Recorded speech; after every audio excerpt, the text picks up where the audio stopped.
this video, I'm going to explain the most important networking devices. So if you want to master computer networking, make sure you watch this video until the end because I promise it will be worth it. And if you really want to dive deep into networking, the main ones are router, switch, hub, modem, access point, firewall. So let's get started with the first one, which is the router. Check out my full course, link in description below. They are very similar, but the hub is an older technology that is not recommended to be used nowadays because it is not secure and also it doesn't have any memory space. So what the hub does is it simply takes any incoming data frame and sends it to all ports except the one where the frame came from. However, a switch acts more intelligently by building a MAC address table that maps the destination MAC address to the correct port, including homes, offices, schools and outdoor venues such as parks and golf courses. They come in many different shapes and sizes, including indoor and outdoor models, small and large businesses.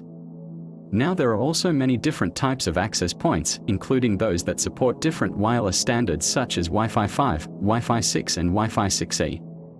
This way, when the switch receives a frame, it can forward it to the correct port without flooding the network with unnecessary traffic like the hub does. A firewall is a system designed to prevent unauthorized access to or from a private network. It can be implemented in hardware or software or both.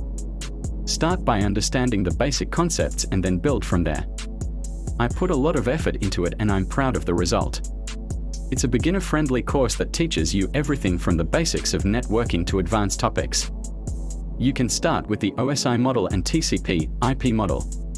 So once you understand these, you can move on to things like IP subnetting, DHCP, DNS, routing protocols, switching, etc. There are many resources available online and offline to help you learn networking. So take your time and enjoy the learning process. Firewalls are typically used to protect internal networks such as those used in homes and offices from the internet, but can also be used to protect one network from another. So a firewall acts like a barrier between a private network and a public network such as the internet. It monitors and controls the incoming and outgoing network traffic based on a set of rules. So if you want to learn more about firewalls, make sure you watch my video about it. However, sometimes you may see hubs still being used in older networks or as a cheap way to extend the reach of a network. For example, your home network to the internet. So a modem is the device that connects to your internet service provider. So it could be a cable company or a phone company. I have a lot of free content here on YouTube. I hope you enjoyed this video. Thank you.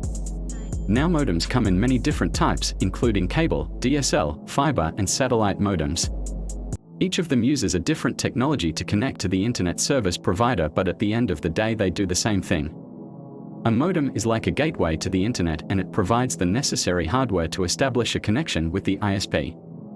So in most cases, the modem is provided by the ISP itself, but if you buy your own modem, it must be compatible with the ISP's network so that they can provide you with internet service.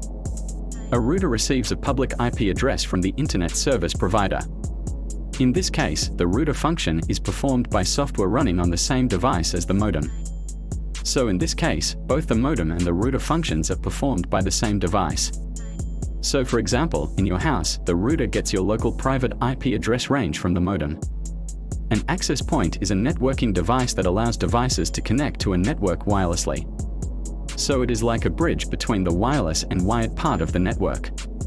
So an access point is usually connected to a switch or a router and it creates a wireless local area network. So wireless clients such as laptops, smartphones and tablets can connect to the access point and gain access to the network. An access point has a range of coverage that determines how far away a wireless client can be and still maintain a connection. Now multiple access points can be used to extend the range of the wireless network. In this case, the access points are connected to each other through a wired network and they work together to provide a seamless wireless experience to the users.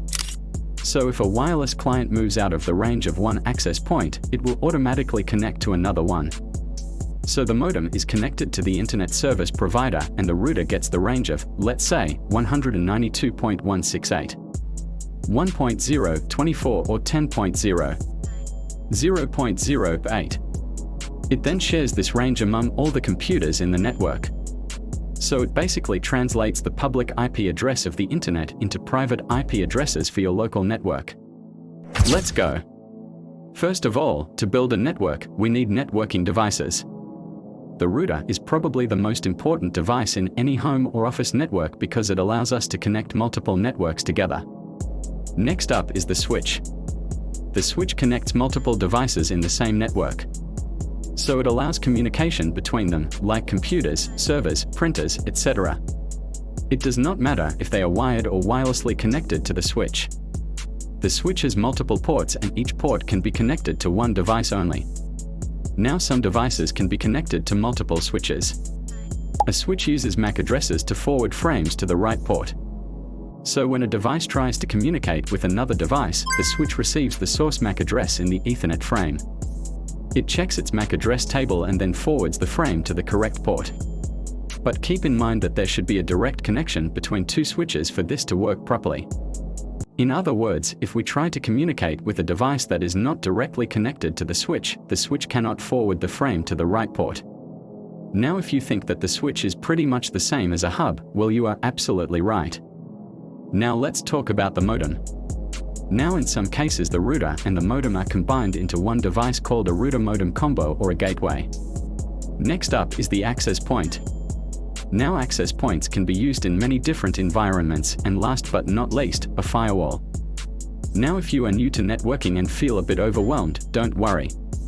Now, if you really want to dive deep into networking, I highly recommend you check out my full networking course. Now if you want to learn more about cybersecurity and ethical hacking, make sure you check out my other videos.